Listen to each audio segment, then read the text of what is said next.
All right, hello, friends and folks. Welcome back to another amazing matchup, for the Ori and the Blind Forest Randomizer Tournament Doubles in 2023. We're going to be showcasing off another Swiss Round 1 matchup between Ocarina of UwU and Scorched Stones.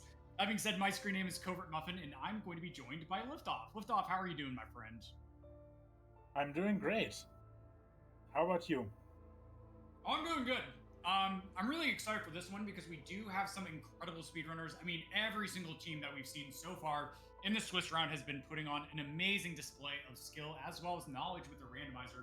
But this one in particular has one of the best runners in the entire world. That's going to be Rin, aka JeanBernardGaming. And even though they haven't really touched the rando at all in a very, very long period of time, they are going to be joining us in this tournament, having a lot of fun. But also the other three runners are pretty incredible as well. Isn't that right, Liftoff? Definitely. We have also known as Abso, an incredibly skilled speedrunner of the game, as well as those two make up Team Ocarina of UwU, as well as Rubyyoshi and FieryBlizzard, two I would say more rando experts than the other team. Who make up Team Scorched Stones. So this is going to be a very fun matchup to watch. But it's not only the matchup that's going to be fun, but also this seed has content written all over it. Isn't that right, Muffin? Oh, totally. Yeah, I'm looking forward to it. We've had some really spicy seeds so far as we are going to be getting underway with the race in a little bit. Just getting our runners set up for them to get started. But also, just as a quick recap so far, this is going to be a tournament where we are going to have 4 rounds of Swiss. So basically, you face off opponents who have the same win-loss score as you, and then if they're then we end up setting those matchups differently, which can happen. So far, the winners that have been going 1-0 in this first round of Swiss: Twice the Baguette, Infinite Turtles, Team Storytime, Bizarre Adventurers, as well as Koo's Birdbath. And then after this match today, there's going to be one more team that's going to be facing off tomorrow. But here we go. We are underway, featuring Ocarina of UwU, who are going to be on the left side of your screen, with Scorched Stones on the right with the respective trackers overlapping with their windows. GLHF, I am excited to see what happens this seed. Liftoff, what would you like to see as the opener of progression? I would like to see a teleporter chain. Like a really dumb teleporter chain. Sadly, it's wall jump. Wall jump's a good skill as well. Good guy to have it. And as you might have noticed, when they were loading into the seed, this one has quite a few extra flags. We should quickly go over the actual news that's happening. This was the standard Shards World Tour seed, but it's World Tour 11, not World Tour 8. It's wall starved, grenade starved, TP starved, open world. It has in logic and it has in logic warps. So basically, everything that the runners were allowed to choose as extra flags, they chose. So this is going to be very fun. Yeah, this absolutely sounds like a lot of these people. Like, I know Rin is a giant meme lord for sure. Knowing Absogami and Rubyyoshi, they are also very, very spicy indeed. So interesting choice here on the left, where you can see Abso actually taking the Frankie fight and heading to the left. I wonder how this does compare with actually getting experience, but they didn't keep any of the experience from the Frankie, so it's going to be interesting. Yeah, they are going to go for pickups 3 and 4, so maybe not utilizing that new Alt-R feature. So we're going to see FieryBlizzard and Rubyyoshi end up getting these checks for pickups 3 and 4 a little bit faster. So no split quite yet, but this may just be a very, very linear start where both teams are going to go into Baku Burrows. But, ooh, nice. Second skill is going to be Charge Flame. It looks like Rin is actually going to be watching the Blackroot entrance cutscene. Huh. It also looks like he's playing in Russian. Oh, wow. Hold the phone, though. Bash. That's huge. Yeah. Bash and fake flippers. That is absolutely massive.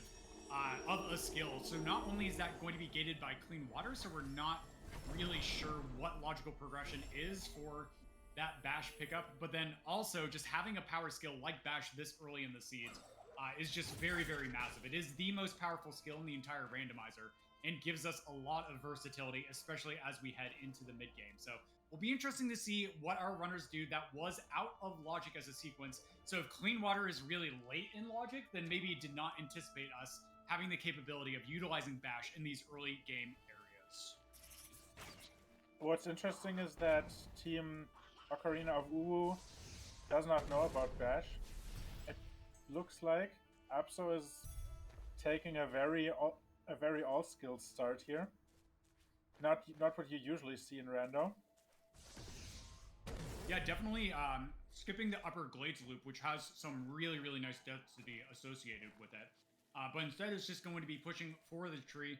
And of course, our goal mode is going to be World Tour. And so basically what that means is that 11 out of the 11 biomes, excuse me, is going to have a shard because of the extra optional flag they opted in for. So we will see every single biome, and there's just a random pickup in each of those biomes, which is called a relic.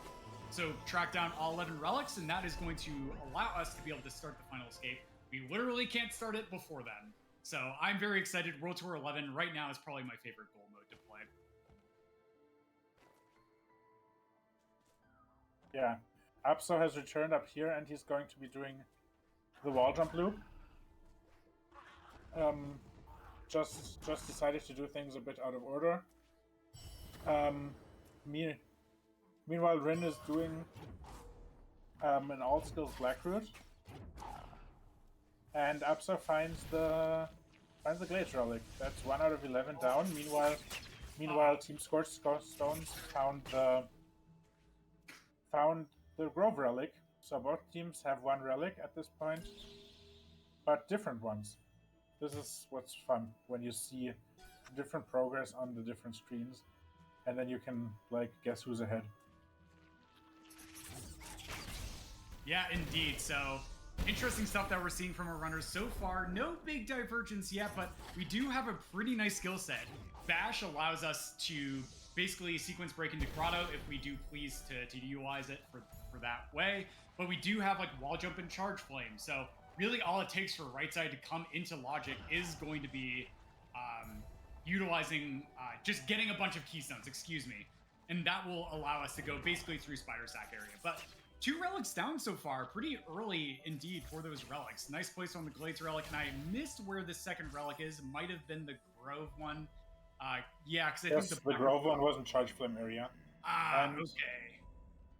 Abso picked up something very interesting there. Did you catch that, Muffin? He picked up a warp to Ginso escape. The Spirit Caverns. That actually could be really handy for Team Scorched Stones on the right, because they did end up tracking down that Bash pickup and fake flippers, but I don't believe Ocarina of UwU did actually end up checking fake flippers. I'm sure they'll come back to it. Yeah, I definitely do hope so. Yeah. Yeah, I would definitely be unfortunate if it takes them a long time. Abso has enough keystones here. There were apparently no keystones for logical consideration in Blackroot. So he's going to be heading through the Spirit Caverns door as the first player. Sets down a save to skip this teleporter cutscene. Very nice. Oh no. He decides against it. And definitely a consideration you can make, because if you skip this teleporter cutscene, you cannot teleport here.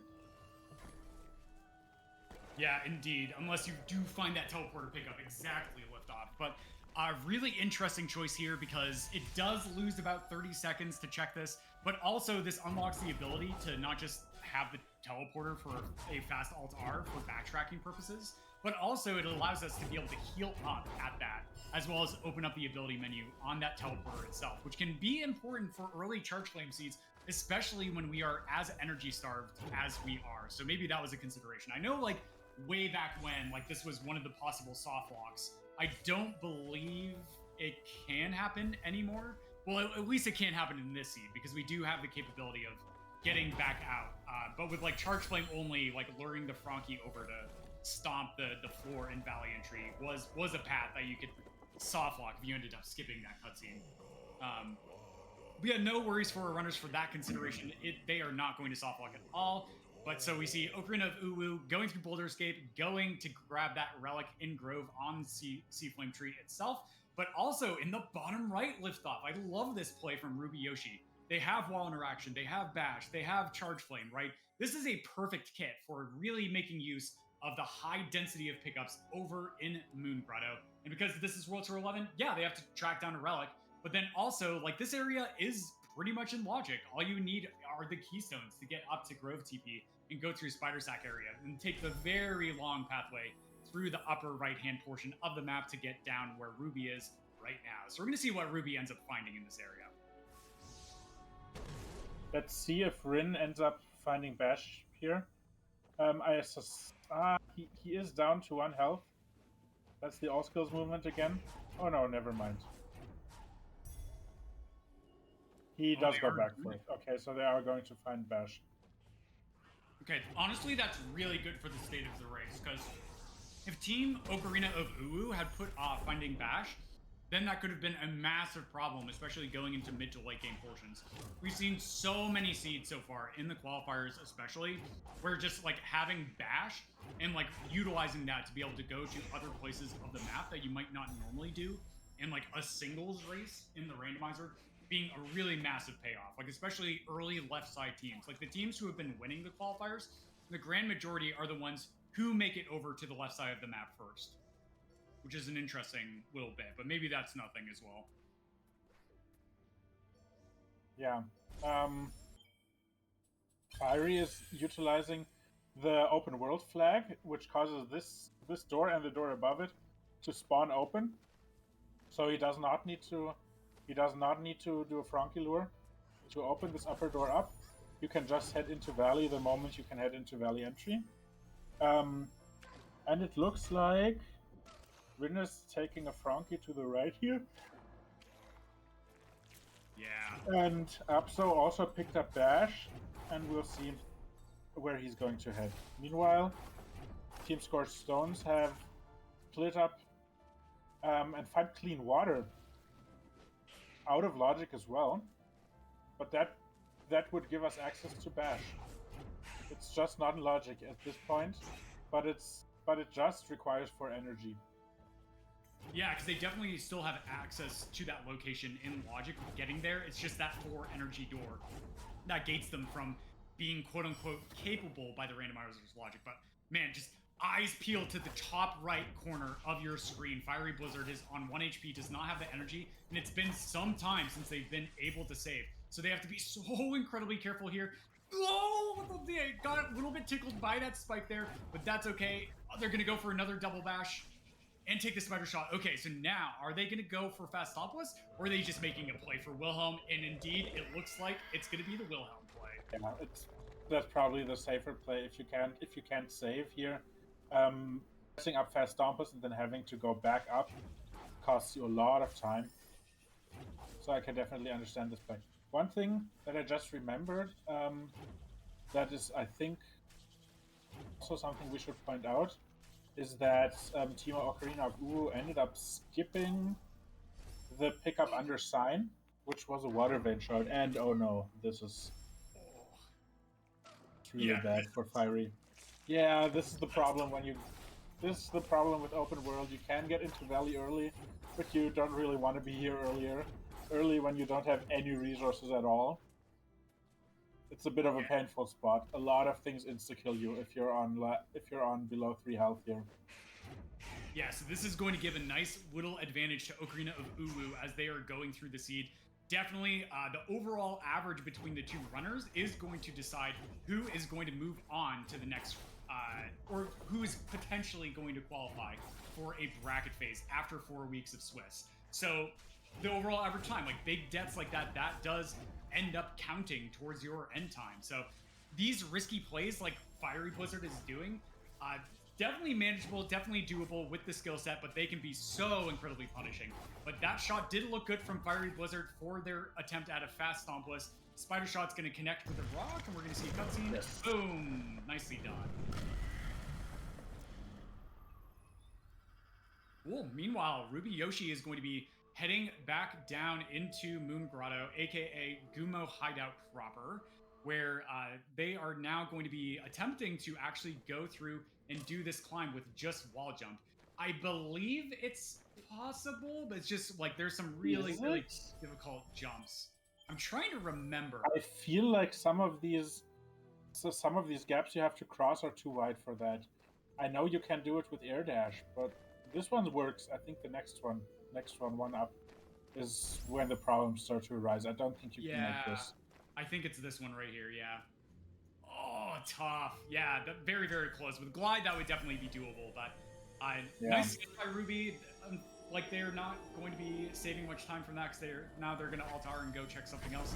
But yeah, indeed. Like I mean, upper swamp loop, grotto, like upper grotto are definitely in logic areas. They just have to either get creative with a spider shot or go through death gauntlet somehow with like a Frankie walk, or they need to end up going up through Spider Sack area. So it'll be interesting to see where they are. Meanwhile, FieryBlizzard is going to be exploring some lower valley pickups because there is a relic here, and they do find a warp into That's an interesting warp. So yeah.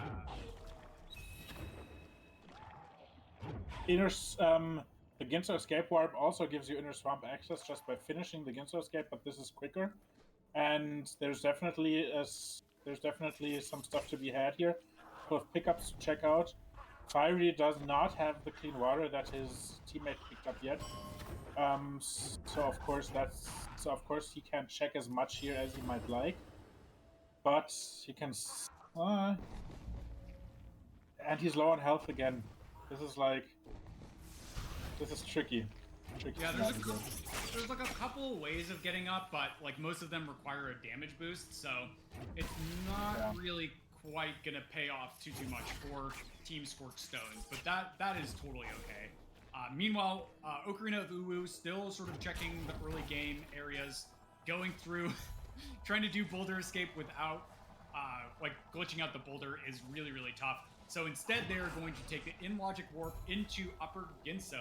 There are a couple pickups that they can check here, but namely, it's going to be sort of like the key dupe area. But yeah, no, the teleport was for the escape sequence itself. So they do track down a Sunstone shard at the very end of the escape, which is going to be important for later on. So a nice little information as well as progression.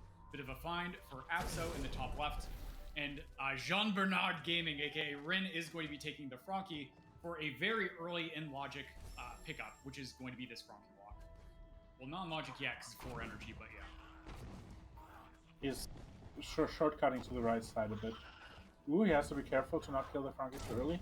I don't know if he has leveled Magnet, but he's a top runner of all skills. He very much knows how to do Magnetless Frankie walk. Yeah, that looks super clean. Yeah, that was amazing. So now all they have to do is make it through Death Gauntlet. With 4 HP, this is one more hit point than they're used to having when coming through the section. Oh, they almost pushed the Frankie off. You have to be so careful with attacking that Frankie there. But really nice movement from Rin. Getting the Frankie to not fall to its death into the water is like very, very difficult to do. That is a very technical bit of movement with wall jump. It's a lot easier with climb, but the way Rin did it was very, very impressive. So they are now going to be heading into Upper Grotto area, and we'll see where they actually end up heading from there. But FieryBlizzard in the top right for their troubles is working on an energy glitch, gets it very fast, as they are going to be the pioneers for... Meanwhile, look at what Ruby is doing. This is peak. Okay, so this is one of I did not think we would be seeing this. This is one of the most difficult lures that is in any randomizer logic at all. This is only in Master. This is extremely tough. Getting this Frankie down here, and then you have to get it to make a short hop so that you can use it there. That's the... no! Tough. So tough. Every single bash is absolutely important. But speaking of Ash, in the top right, FieryBlizzard tracks down Dash. Our second power skill has shown its face, and that is going to be a massive advantage for Scorched Stones. Just simply because Dash is, like one of the skills that reduces your overall average time it takes to finish a randomizer. Irregardless. Dash just makes everything faster. No matter what you're doing, having Dash while doing it makes it faster than not having Dash. Exactly. The ultimate go fast skill, and of course, when you're trying to finish a seed as fast as you can, you definitely want to have it. Okay, Team Ocarina of UwU had gone back to the undersigned XP they skipped in the early game and find the Sunstone Shard there. Since they did the Frankie fight, they are not locked out of it, so that's good. Yeah. Meanwhile, it looks like Ruby is doing some cleanup. This looks like Key maybe. Yeah, it looks like it. Yeah, definitely going for the key dupe. So this one's actually one of the trickier ones. You have to be in a very specific spot and be in a very specific portion of a certain cycle of these like pink shots that are coming through.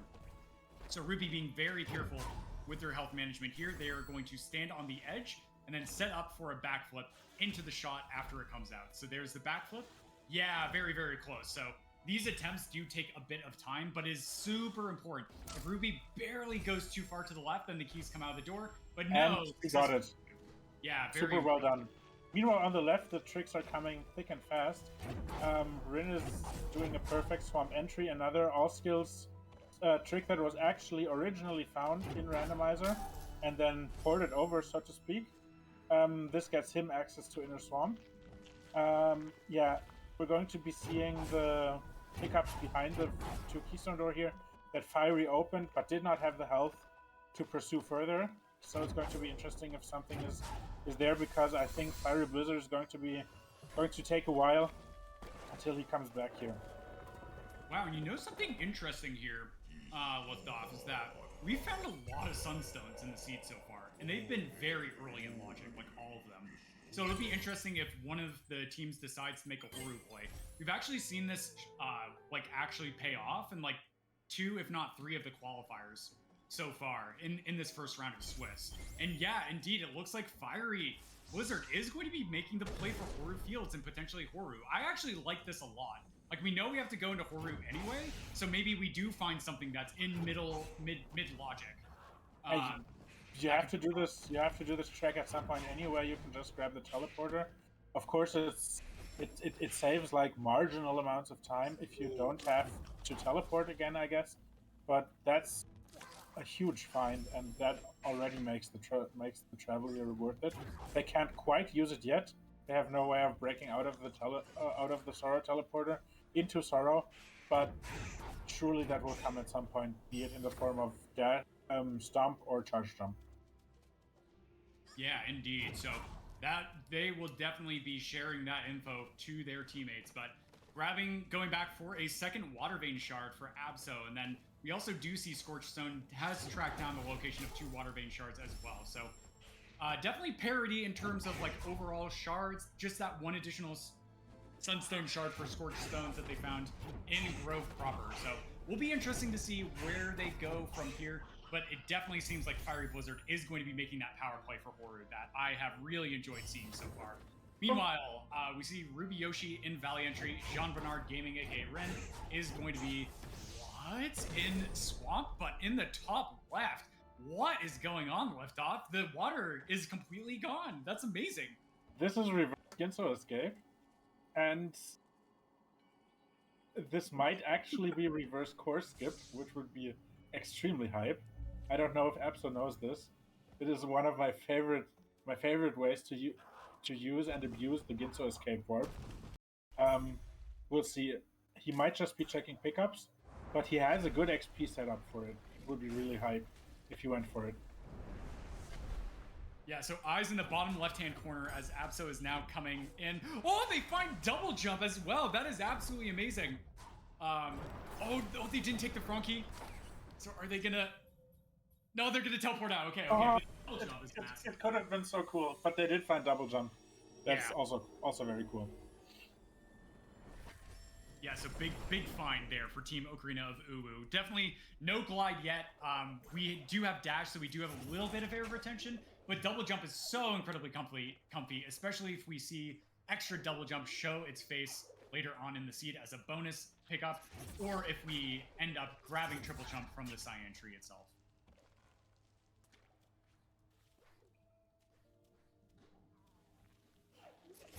Yeah, you can see how much FieryBlizzard is struggling here. This is a very tough area. Everything that does a lot of damage, and the game expects you to have a lot of mobility skills that he just doesn't have, and a double jump would make this so much more comfortable. He has charge dash now, so I think that's going to help. Yeah, it's always tricky because you like want to save those ability cells, but just charge dash as an ability is so powerful, especially here. You just press charge dash like 3 times. Or even just 2 times, actually.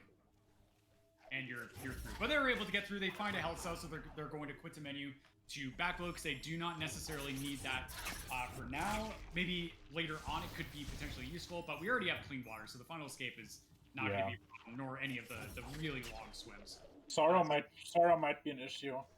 Glide has not shown up yet, but other than that, this is not a seed that needs a huge amount of health. Yeah, also like Sorrow Teleporter coming pretty early in logic, so if Stomp shows its face like pretty early, then, or excuse me, like Climb Charge Jump for instance, then we could actually see Glide just be absolutely buried on like the left side of the map somewhere. But yeah, it'll be interesting to see where our runners go. For now, FieryBlizzard in the top right, is going to be making the play for Horu. Very cool stuff. We're going to see if they find anything really spectacular.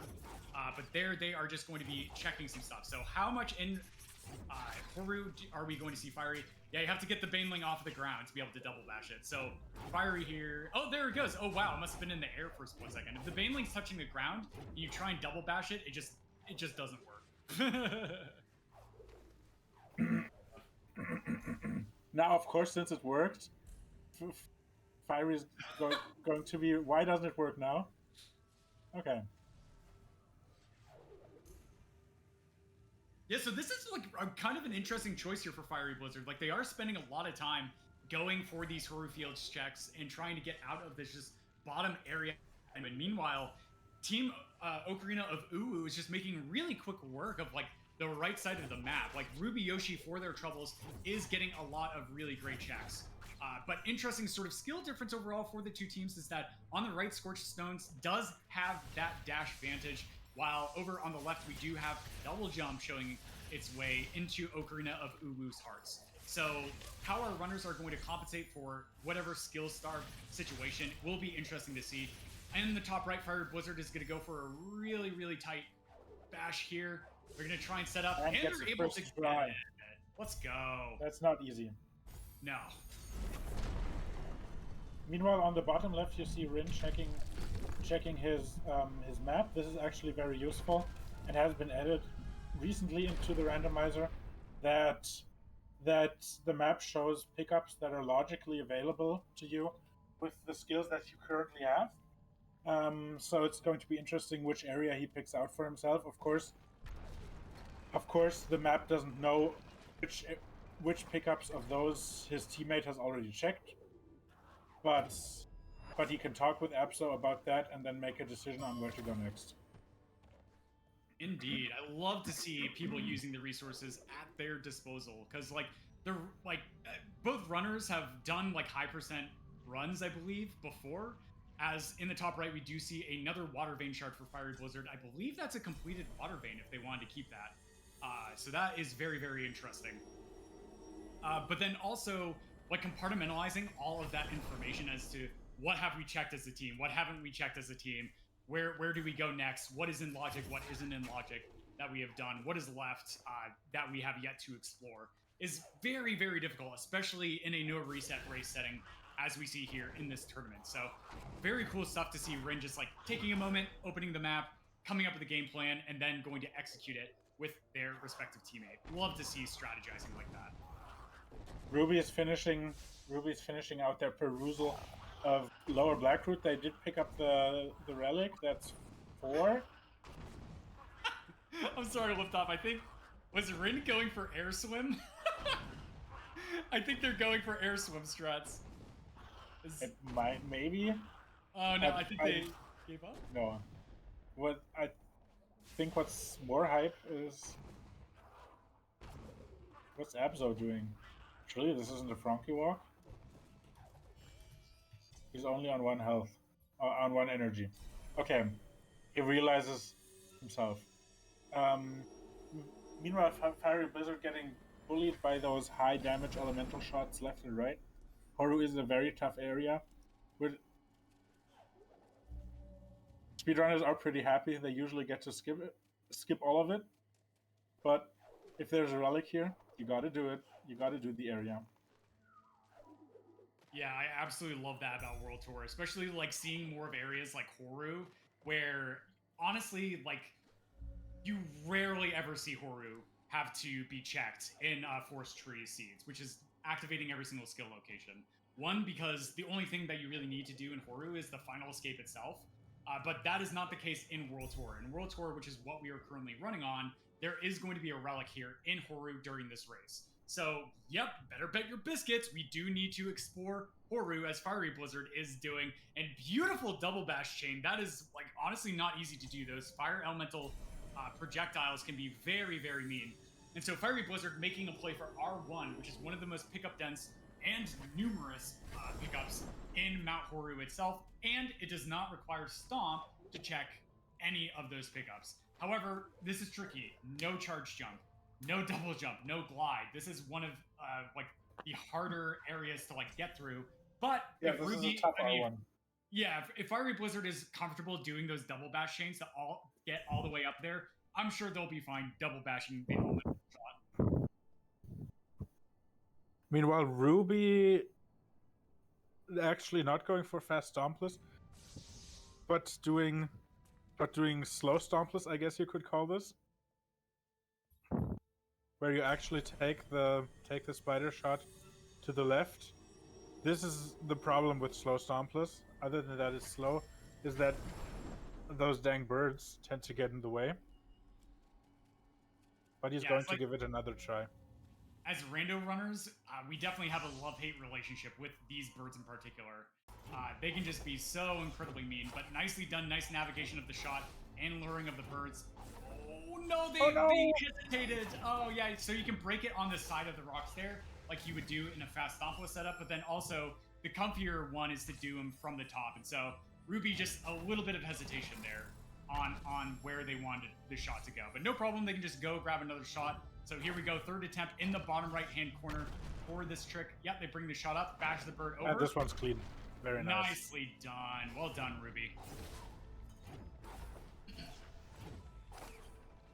And speaking of difficult bash things, we are now seeing that double bash chain from FieryBlizzard in the top right that I was alluding to. So bringing the shot over, and they need one more bash. And they got it. Yeah, they got it. They got it. Are they just going to continue taking this through?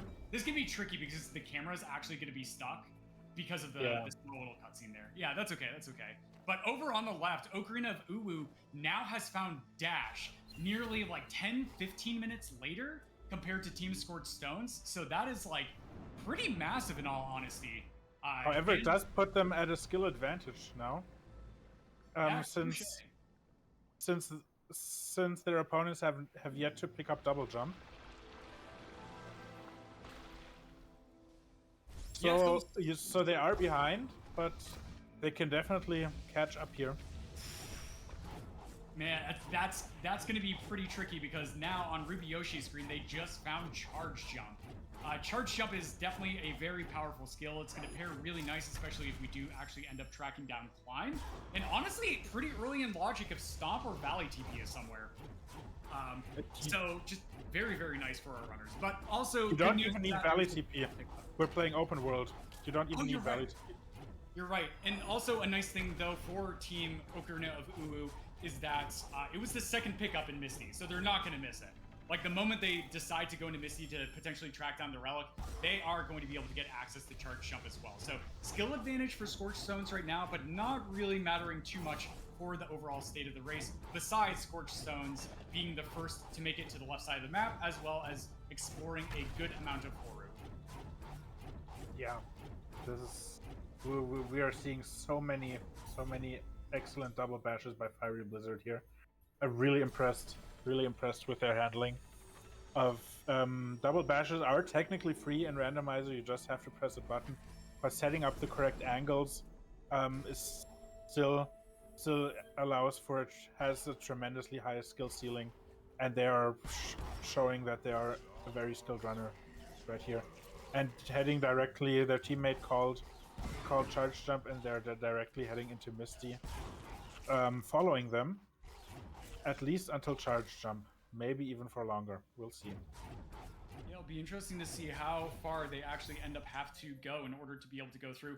I like this play from FieryBlizzard. Just in the top right, immediately after they get charge jump, they're going to let their teammate go through Missy, be able to let them know the important pickups and which pickups to skip, and where the relic is going to be. And that's going to expedite FieryBlizzard's traversal through Misty later on. But also for FieryBlizzard, having charge jump is going to be a massive boon for being able to traverse through Mount Horu itself. But without Stomp, there's still a lot of pickups in Horu that we're not going to be able to check with the skill set that our runners have so far.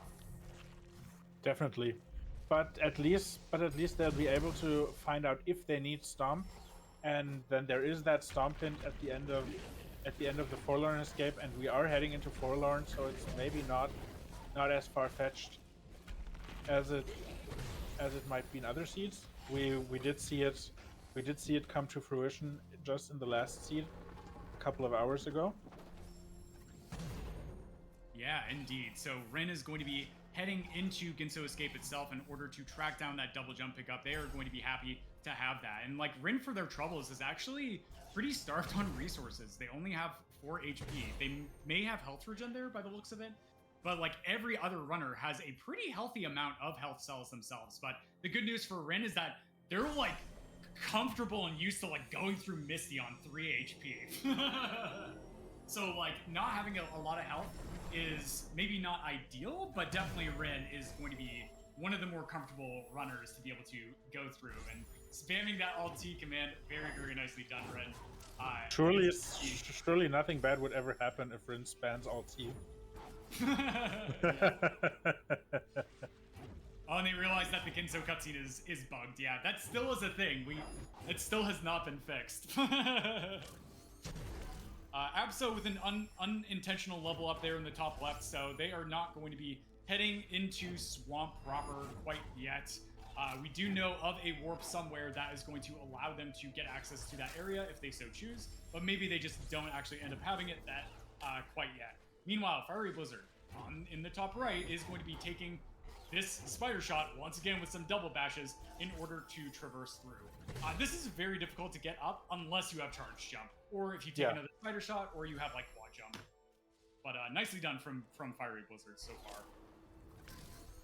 What's? Oh? Oh yeah, I think he realized that he can't easily head down. Maybe he doesn't know the Terra break setup here.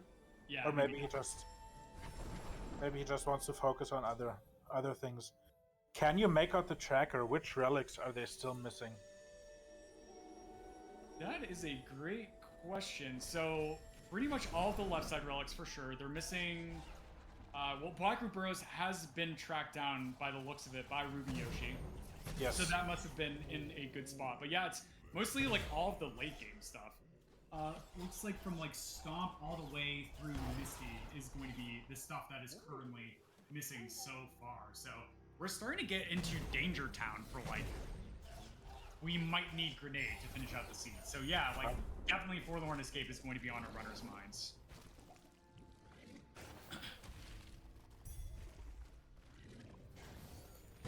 Alright, so we see in the bottom right, Rubyyoshi is going to be continuing through Misty. This is really tricky because they don't have that double jump that we have seen from... Yeah, they don't really have any form of air retention other than air dash, which is better than nothing, but it's not great. Yeah, indeed. So there's a lot of different stuff that you can do, like double bashing the lantern, but Rubyyoshi was able to get a nice sort of lure on the lantern to put in a nice spot. I imagine they might just rock jump here. Nope, they have charge jump, so they're just going to go up, refill their energy, and then go through. Oh, and there's the relic. Goodness. Woo! We were getting into Spooky Town, because if it wasn't there, then it would have been a 50-50 shot that it would have been grenade gated. So I'm sure... it could have either been grenade locked, or behind a ridiculously long slow walk and a keystone door and stuff that you just generally don't want to deal with if you can avoid it.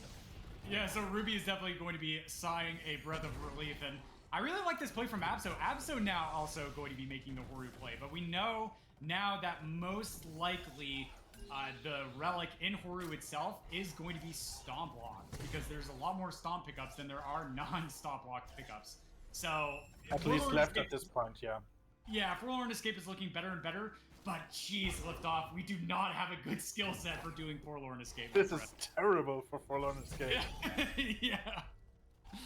But maybe there's a warp in Forlorn? I actually don't know the warps that well for the bonus items. There isn't. There's definitely not one that lets you skip the escape. There is one, I think, into the right side, so you can check that without needing Stomp, but that doesn't help in Horu. Yeah, for sure. So it's gonna be interesting. You know, Stomp could just be in like a gnarly place. Like it could be something like Glades or it something. Could also just be in Sorrow or something. Yeah. Yeah. Yeah, so like that's my next question, Liftoff, is like, one, where is Climb? Right? Because Climb Charge Jump would put Sorrow TP in logic for them to be able to get access to the left side, right?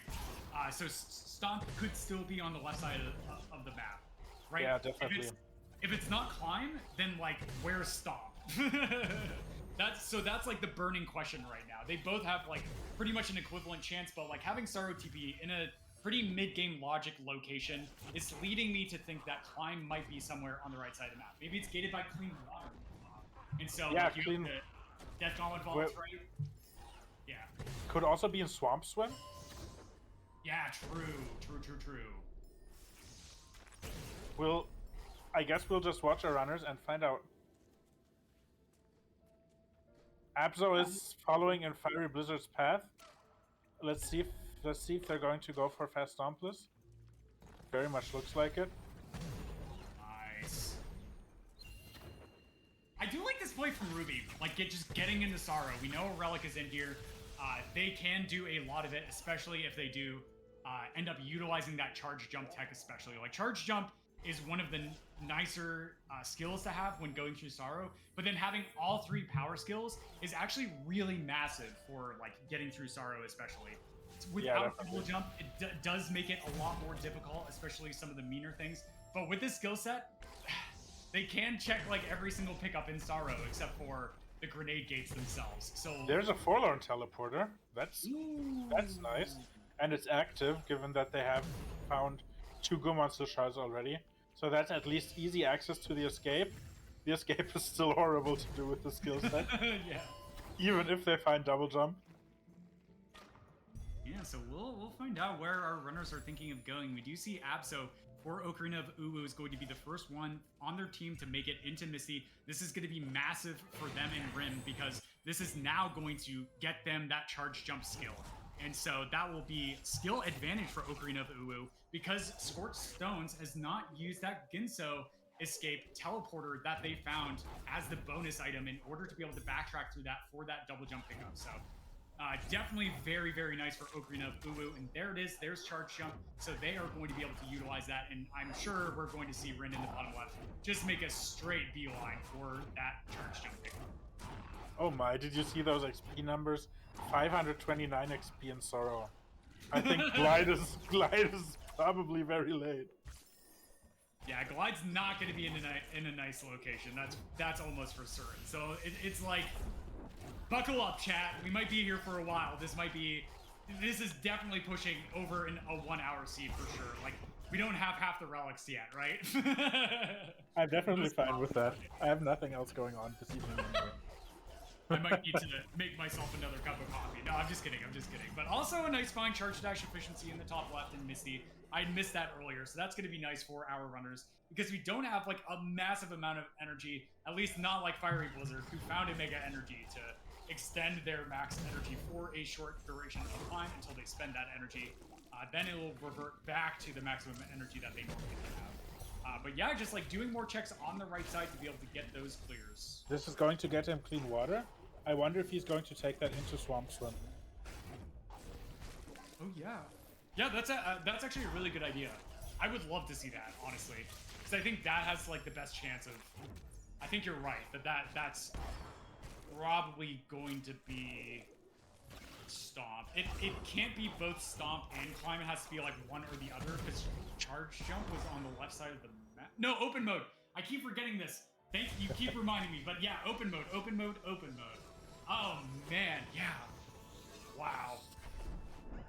is terrible.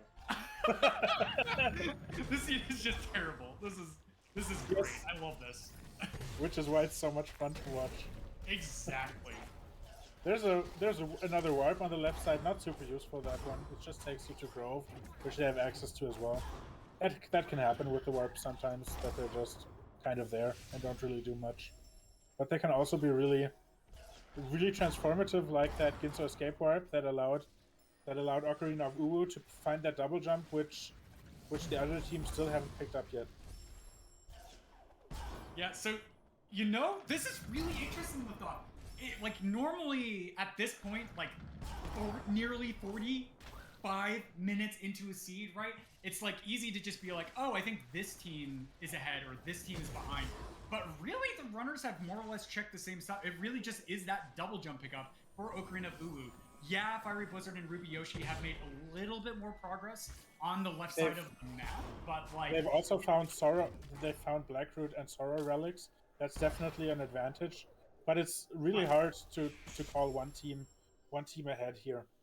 Yeah, it's gonna come down to like the runners on the left-hand side maybe using their executional advantage, right? Rin being a very seasoned Ori speedrunner, maybe feeling a bit rusty because they haven't played too much, but I don't know. Maybe we'll see some really difficult stuff as we see in the bottom left.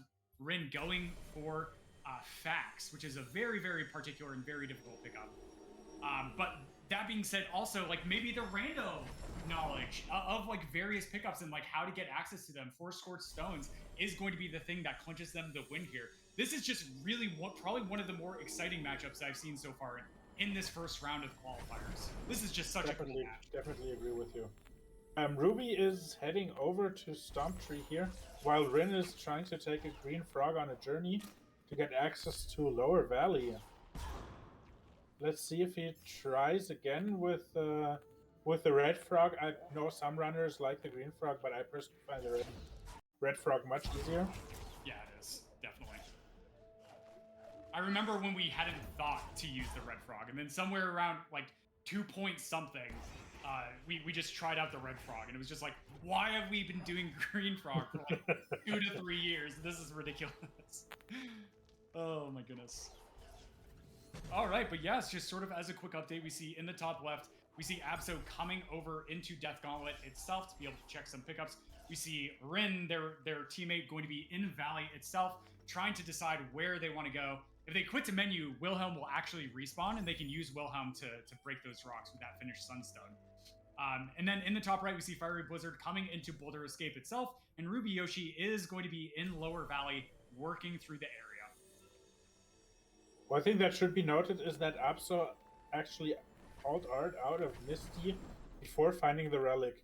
So one person on the left team will have to return to Misty eventually. That's a big advantage for Team Scorched Stones, that they already have that relic in the bag. They know they don't need grenade for it, which makes a grenade lock fairly unlikely at this point. Only the Valley relic could still be grenade locked. Yeah, indeed. So Rubyyoshi in the bottom right is going to be coming over for Fax using a cool setup where they baited a frog shot really far horizontally and then utilizing that to break the wall. They just climb on the left. Where was it? Underwater, I think. Oh my goodness! Underwater Death Gauntlet. Yeah, that is massive. It's in. Oh wow, it's in Death Gauntlet vaults. So yeah, with clean water and 4 energy, that was in Logic. So that is a massive find, in all honesty. So now, like, definitely really, really nice. With that, we could potentially see Forlorn Escape as we saw earlier, but I am, like, very doubtful that either of the runners on Ocarina of UwU would want to do it with just triple jump and climb charge jump. It is just absolutely big finds. Yeah, Team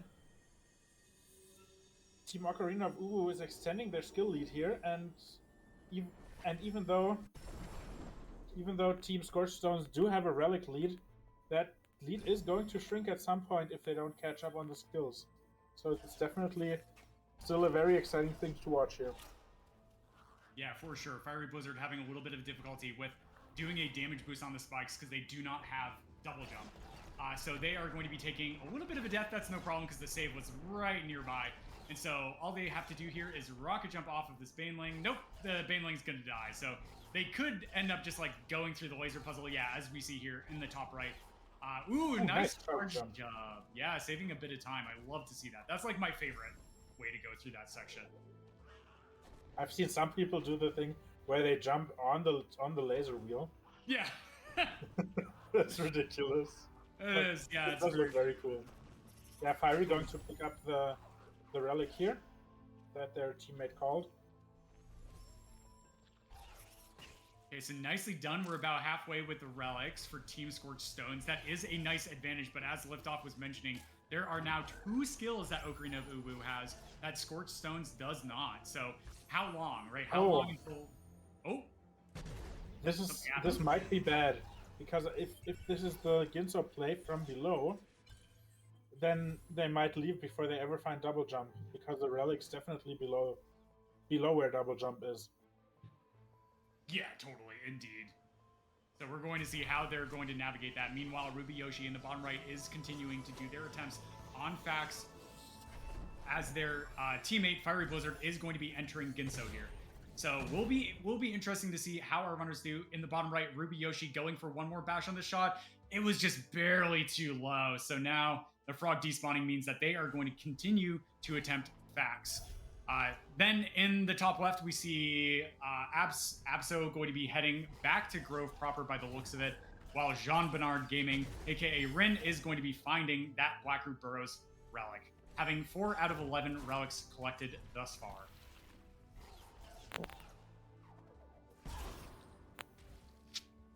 All right, so in Ginso, FieryBlizzard is now going to be getting pretty close to where Ginso starts to be incredibly dense pickup-wise. All they have to do is take down this mini-boss, and then that's going to grab them for additional pickups in Ginso.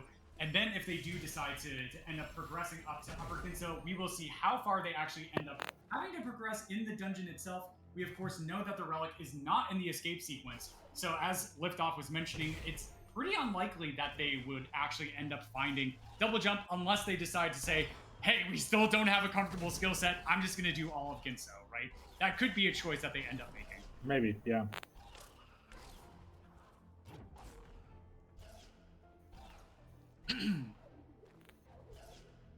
Yeah, Rubyyoshi really having a tough time here with Fax. This could be very difficult and like a really easy trap to get into when you are speedrunning a randomizer, especially in doubles, is that you get this pressure that you need to like make sure that you are incredibly thorough and check everything. But this is just time that Rubyyoshi is not checking additional stuff and helping their teammate like track down other stuff. So I do like this play. Maybe getting Fax is going to pay off for them. But this is just such a difficult trick, and they could be checking a lot more different stuff that is pretty early or in the mid-game of logic for them to help their teammate out. Meanwhile, though, FieryBlizzard picked up the Ginso relic and is continuing past. So let's see if it's only up to the start of the escape, but I think the chances for finding double jump are actually looking decent. Yeah, I mean, I can only speculate as to how they are feeling about this seed so far, especially with the skill set. I mean, having all 3 power skills, but no, there it is. There is Stomp. That is going to be potentially massive, right? That's actually huge, yeah. We have the Sorrow relic, so this means they can do everything in Forlorn. They don't even need. They might still need Grenade. If the Valley relic decides to be mean and decides to be in Valley Long Swim on 3 consecutive seeds of the day, surely that won't happen. But if it did, then they would still need Grenade. But yeah, they have Stomp now. That means they can access the Horror relic no matter where it is. So, and this is totally an escape viable skill set. So it might turn out that the skill advantage of Team Ocarina of UwU is nice to have, but doesn't actually get them over the line. We'll see. Very exciting stuff to follow. Yeah, that Stomp pickup was absolutely massive. That is just so incredibly critical for like the state of the race, especially because honestly, we've checked most of the pickups in Horu that are not Stomp locked. So if if the relic in Horu is stomp locked, that could decide the race right there. That could absolutely decide the race. Most definitely, yeah. Yeah, it'll be interesting to see how that actually ends up affecting. But we have about 15, 20 minutes until that's really going to come into play. But we're really just looking for those last few skills, like especially Glide.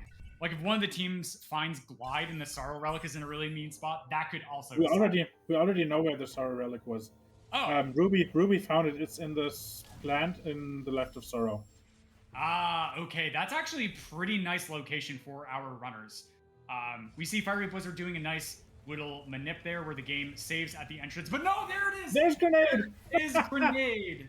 Wow, that is massive for the save of the race liftoff. What a find. Back-to-back pickups found for Scorched Stones, and they are sitting pretty. They have Grenade. They have Stomp. They have the capability of checking like every single pickup on the map. It's not fun, but it's doable. So if they are able to track down the relics really fast and take this into the final escape, they will be walking away with a win here. Yeah, both teams now have 2 skills that the other team has. Unfortunately, for Team Ocarina of UwU, they have 2 nice movement skills, but the other team has 2 hard lock skills. So if they know how to do without the movement skills, then I'd definitely rather have the hard lock skills at this point. Yeah, definitely agree. I would definitely want the skill set that Scorched Stones has right now, as opposed to like Ocarina of UwU. Speaking of Ocarina of UwU, we do see a play into Mount Horu itself from JeanBernardGaming in the bottom left-hand corner. They're going for Door Warp to check the validation pickup itself. It's not required to finish the seed, but we just call it the validation pickup for fun. This is actually fun. Team Scorched Stones high-fived a little outside of Forlorn, where Fiery is going to go up with that grenade and check this pickup. If it's not here, then it's either on Fax, which did Ruby end up getting that, or did they leave? I don't know. Or it's in Valley Long Swim. Yeah, it sounds like they were not capable of going through and closing out that Fax pickup. So it still could be there. There's a few different methods that we can utilize in order to be able to do Fax. So we'll see what our runners end up opting to do. There's like a really easy hyperspeed you can do with Dash.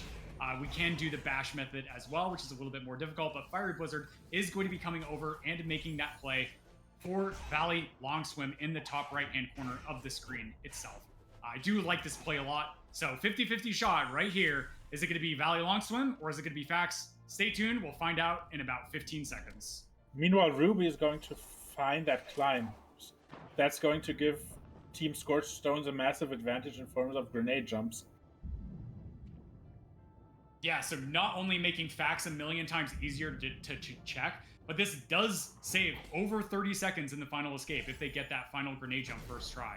So this could be really, really big for the team, depending on how much clearing we see from Team Ocarina of UwU as they're going through Forlorn Ruins. But wow, yeah, like, I mean, Abso is just super starved on Gumon Seal Shards, where Rin is the one who has found all of them so far for their team.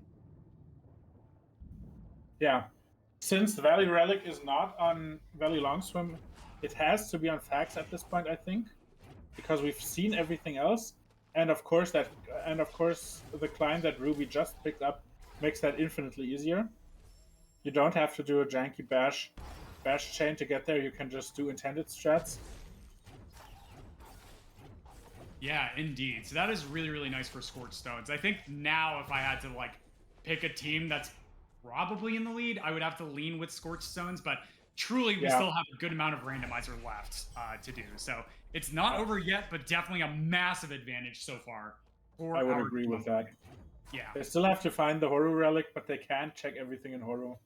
So it's only going to I mean, they might last location it, but they will definitely find it.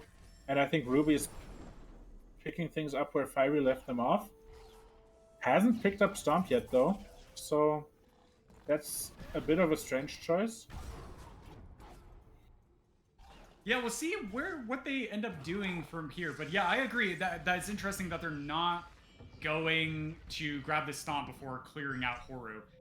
Maybe they're just saying, well, maybe I don't necessarily need it. The Water Vein Shard. Yeah, there it is. There it is. That makes sense. Yeah, they actually have to access Ginso to find the to be able to get Stomp. Yeah. Yeah, this tracks. Okay, cool stuff. Meanwhile, in the bottom left, we do see an area in HoRU that has not been checked by either team. There's going to be 2 pickups here, which are going to not be gated by Stomp. So if the Relic is here on the left, that's going to be massive. But look at that sequence break. Rin, you absolute mad lad. That was so incredibly impressive. What an impressive display from Rin, saving just like a small number of seconds in order to be able to do an incredibly precise sequence break. And if they failed it, they would have had to do the entire elevator sequence over again. But so the first pickup in R3 was going to be a keystone, but there's still a plant to check here. So we're going to see if this is important. It's an energy cell, so that is useful for Rin because they're so starved on energy so far, but that is not going to be the relic. Fiery is, I think, Team Scorched Stones are in cleanup mode right now. Fiery is doing the Misty track that Ruby already did. So he knows where to go. He knows he has to make it. He knows he has to make it to Keystone, to the final Keystone, and just pick up the relic there. Also missing the, I think the Sorrow relic still, and then that's it for them. Did we see the Forlorn relic? I forget. Yes, we did. It'll be interesting to see like how deep into HoRU our runners go. As JeanBernardGaming is going to be checking one of the few remaining pickups. I believe that there's only 3 pickups that we haven't seen so far that aren't gated by Stomp. This is going to be one of them. This room in particular is pretty lengthy. It's really easy to take a death like halfway through. However, there is a single pickup at the end that could actually end up being the relic. Then besides that, I believe it's just L4 doing like the cutscene the door warp at the start to check it. But eyes in the bottom left here. We're going to see if the relic is in L3 or not. This could be massive for the state of the race. And drumroll. It was there! Wow, the relic is going to be an L3 liftoff. So Stomp is not required to be able to finish out the seed. So that's big. That's big for team. Yeah, indeed. That keeps them alive in the race, definitely. Neither the value, even though it looked like it, neither Grenade nor Stomp seem to actually be required to find relics, since the Valley relic was on Fax, and the HoRU relic was on L3. Yeah, and interesting. However, it looks like Rin is heading into Ginso and probably maybe going to find Stomp anyway. Yeah, interesting choice here from Abso. They actually continued in Ginso even after finding the relic. So definitely maybe they were feeling a little bit uncomfortable, or they just wanted to make sure that they didn't lose a skill advantage with that grenade pickup itself. But they do track down Stomp, so they are able to to not necessarily have any sort of like deficiency from that. So even if it came down to the Stomp block, they still would have had Stomp before Scorched Stones was able to check any of the Stomp block pickups themselves. As we see, Rubyyoshi is going to be here in L4 to check these pickups, which of course we know is not going to have the relic as it's in L3. And this is... Oh, that was a very nice save by Abso. I thought he was a goner already. Yeah.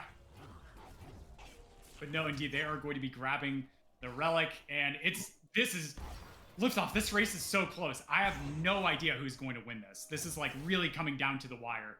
It's all going to come down to execution at this point. Finding the HoRU relic definitely pulled them back into the race. This is incredible how close these teams are after 1 hour of randoing. So many route divergences, and yet it's still going to be so tight in the end. Incredible stuff. Yeah, I love to see this. This race definitely is probably the closest qualifier we've seen so far. I actually didn't watch all of the qualifiers, so maybe that's not true. But like, this is like absolutely close. I being 100% serious, I have no idea who is going to win. But Rubyyoshi making the play for L3. This is a really, really heads up decision from them. Like usually when I go through HoRU, like L3 is like one of the last rooms that I will ever end up checking. So this is very, very big for Scorched Stones. Looks like Fiery is trying to rocket jump up to Sorrow. Frogs aren't cooperating. Yeah, the frogs are being mean. Just take the. Oh no, he killed the bottom frog. I think no, he just realized that he has grenade jumps and he can just grenade jump up. I could be wrong. Or maybe he also wants the red frog. Yeah, he's grenade jumping. That's the horror relic for team Scorched Stones. I think we just need Forlorn Relic at this point, I think. Yeah, indeed. So we're going to see where our runners end up opting to go next. FieryBlizzard is going to be making their way into Sorrow, most likely to track down that Sorrow Relic. Oh, going for a bit of a grenade jump. I think you have to either go onto the right-hand wall or you have to be a little bit further up. Yeah, so they went for like one grenade jump and then they just opted to not end up going through that. But yeah, they know where the relic is. They're just going to immediately go through. There's a really nice grenade jump setup that you can actually do here. That's like pretty easy. You just have to wait for right before the right-hand laser ends up reactivating and then just grenade jump. And then you won't hit either of the lasers. But they are able to track down that relic. 9 out of 11 relics. Wow, they definitely are super close to finishing out the seed. Yeah, just going to head into Forlorn. I think they did all the backtrack from the teleport to the entrance.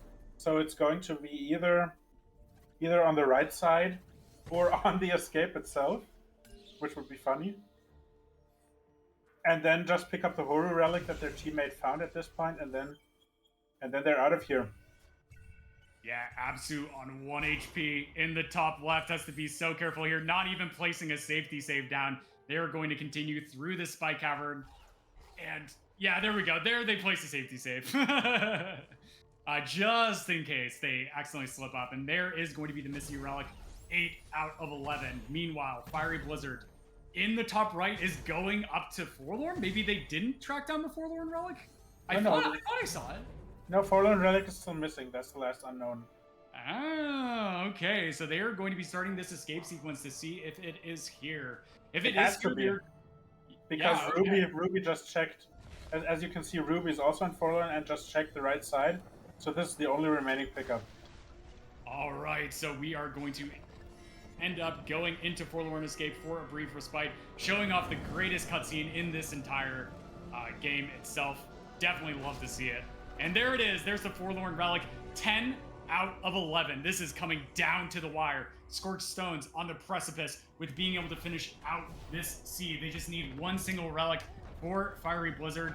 And it looks like there's only one more relic as well for Rubyyoshi. We know where it is. It's on Fax. They have Climb. They have Charge Jump. Easy relic to obtain. So this is massive for them. It's really going to come down to Ocarina of UwU really pushing the relics. But it looks like Abso in the top left is going to be turning in that Gumon seal. So this is just time that Abso does not need to spend in order to be able to finish out the seed. But this is just so tough with like routing the randomizer in particular and just continuing to make constant progress. But FieryBlizzard just needs to go to L3, and then Rubyyoshi just needs to go and do Fax. So this is definitely looking like a Scorched Stones win to me. Yeah, there's a fun thing that Fiery can do here, because his final relic is on the cutscene of a horror room completion. If you save anywhere here during the brief moment when it cuts back to the horror main room, it saves it. The save actually puts you in front of the main door, and you can use the reload as a door warp. Let's see if they end up going for it. Yeah, so are they going to place the save right here? Let's find out in the top right. Now they're just going to watch it. That's totally fine. Very fast. That's totally fine. Yeah, to get back to the teleporter and then just set up a save for door warp, or to go for slaughter. We'll find out what FieryBlizzard wishes to do. Okay, meanwhile... Picked up grenade as well. So they have grenade jumps as well. Where are they going? They know that the relic is... Honestly, liftoff, maybe they just forgot. Oh, Stomp Cell. Maybe they just never did Stomp Cell as well. Oh, yeah. Very possible. But we see FieryBlizzard being the first to enter the final escape. This is a very comfy skill set. This is basically an all-skills escape minus glide. And double jump. Okay, not quite an all-skills escape. But it's still still comfy for a runner of their caliber, I think. Unlikely to see a death here. So it is looking like a clean victory for Team Scorched Stones after almost 1 hour and 10 minutes of a quite grueling seed, I have to say. Yeah, just Glide being buried. I mean, it's happened today as well in another seed. It's just so tough to like work through. Oh, Rin is trying to turn the orb in, but you don't need to do that in Randomizer, yeah. So Rin is now going to be heading up probably towards the escape sequence. Yeah. And so, or they're probably going to check the stop block pickups because there's more pickups over there. Yeah, they are. I think that is the smarter play, to go for the stop block pickups first. But they place a save right by the entrance to the escape sequence itself, so they have a fast backtrack location. But here we go, FieryBlizzard in the top right. They just have to get out of this area. Beautiful first grenade jump, skipping, spawning Kuro there in that segment. So now, are they going to go for the final grenade jump? Ooh, they have to be so careful of that fire. They do hit the second trigger. And they get it. GG. Beautiful. GG. Under pressure from an approaching Kuro. Meanwhile, Rubyyoshi is also in the final escape. So Team Scorched Stones will finish fairly close together, I think. Shouldn't be more than 30 seconds, maybe 45 between them. Yeah, indeed. So well done from FieryBlizzard. Now Rubyyoshi in the bottom right is now going to be coming up into this final section. Are they also going to set up for that grenade jump on the rock? Yes, it does look like they are, but they are going to spawn Kuro here, but that's okay because they hit the despawn trigger almost immediately. And so, wow, yeah, nice play. They're just deciding to cross the finish line. They have seen that Ocarina of UwU had not done yet in the race time. So with that information, like, they can be like, I don't think that they're both going to finish at the same time. I'm just going to take the 30-ish second time loss and be quickly behind my teammate that I know has finished first. And so very, very great play. And they are going to be finishing in just about like 30, 40 seconds. What a seed. What a seed. Yeah, I was literally just going to say the same thing. Just absolutely massive. I can't believe it was like 40 minutes in and we're still like, yeah, they're in the mid game. Oh my goodness, I love to see it. 2Kill, please generate every single seed for the rest of the tournament. Yes, I agree.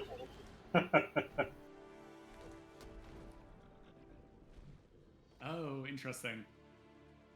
All right, so continuing on, we do see Abso now coming into the lower right-hand portions of Sorrow, just checking some stuff, finds 264 experience. That indeed is not the relic, but then also we see Rin in the bottom left tracking down that forlorn relic, so they do have that bit of information. But now, nice play going to be coming in the top left for Abso, going to be coming over, potentially using this slime here for breaking this wall and then spending those keystones in order to be able to get access to where we do indeed know the relic location is going to be on the plant over here in the bottom left. Are they going to make that play?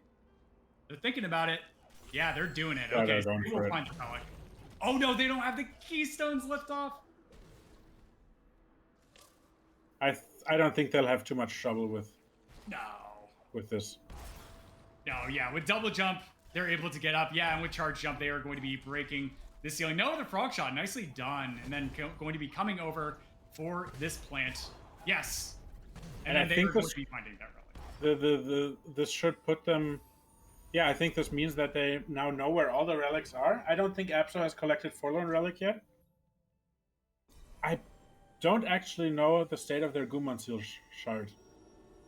Yeah, that's getting into tough. Forlorn might be tricky. That's super tough for Abso. I don't even remember where Forlorn Teleporter was. So, this is the tricky thing as well. Like, especially when you don't put in practice beforehand. Like, maybe they didn't communicate where all the Gumon Seal shards are, but maybe Rin has, like, an immaculate memory and going to be able to coach his fellow teammate through grabbing the Gumon Seal shards. Does look like Abso is moving through with purpose, so that might be the case where they do know where 3 out of the 5 Gumon Seal shards we found are located. Not there. Maybe not. We'll find out. Abso also has 21 ability points. Woo! That's a bit ridiculous. Yeah. That was always like really funny because like when I started running rando, I was the type of person that would always just like spend my ability points so much, and then I watched like Sigma speedrun, and like Sigma would like just finish seeds with like over 20 ability cells. Just never would spend them, which is really funny. Okay, so Rin is going to be in Sorrow, going to be working on tracking down that Sorrow relic, which Abso was able to track down. So they are going to know exactly where it is. And meanwhile, Abso is going to be in Lower Blackroot Burrows, trying to track down some Gumo Seal shards.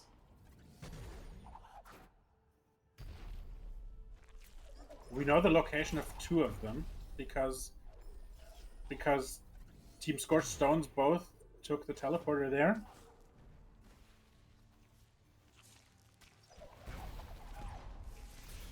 But yeah, I think Abso still needs all of them.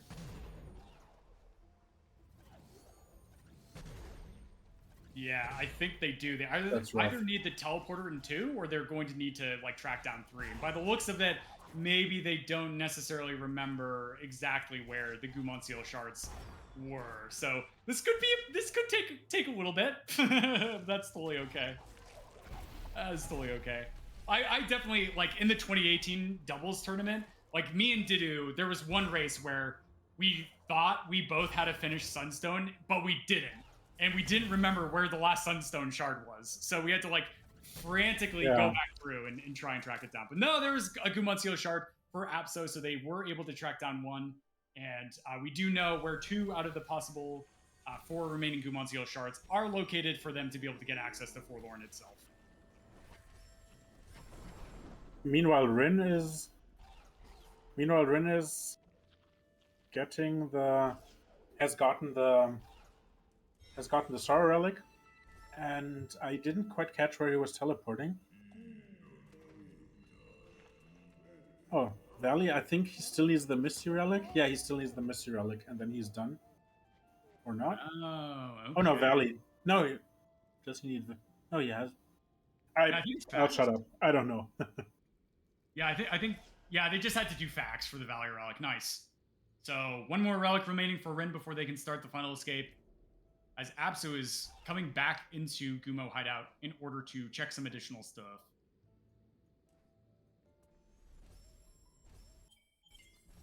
Yeah, nice cutscene skip on the rockfall. That one could be really weird, like doing it backwards, because we're so used to like getting that cutscene skip from the other direction, just from running like all skills and stuff.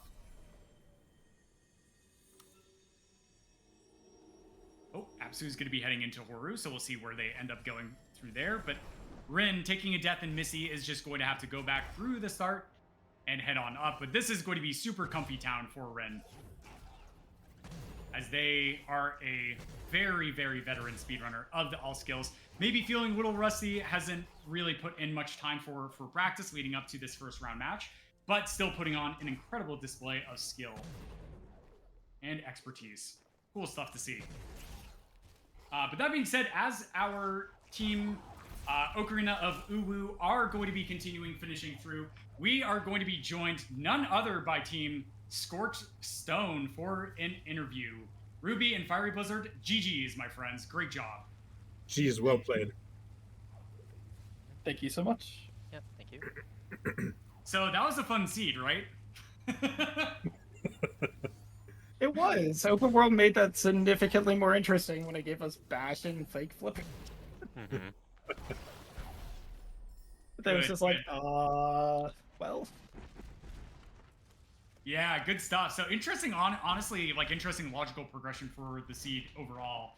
So coming into the seed, you agreed with Team Ocarina of UwU to activate as many extra additional flags as you possibly could. Was this just part of your race strategy, being like veterans of running the randomizer, or were you just looking to try and generate a very cursed in a very fun seed? Well, I think we talked about having it whoever was going to generate to choose what flags were at random. So we didn't really have a game plan. Like, Ruby and I haven't really talked at all. We've just been busy with life. So we had, like, this is the first time we've actually done a co-op together in probably a year. Mm-hmm, So definitely. And someone on Ocarina of UwU said, like, what are flags? And we're like, well, that's like wall starved, grenade starved, etc. And then I think it was Fiery joked like, why don't we just do all of them? And was like, sure. I was joking to put on 0 EXP and hopefully Grandpa's house would be Oh, required to sit through a 3-minute cutscene, but Oh, yeah, that would have been Yeah, great. that's why we're not allowing 0 XP just yet. Maybe next tournament. Maybe also not. no. Unless it's a 0 EXP tournament, you can get all 4 runners to do that.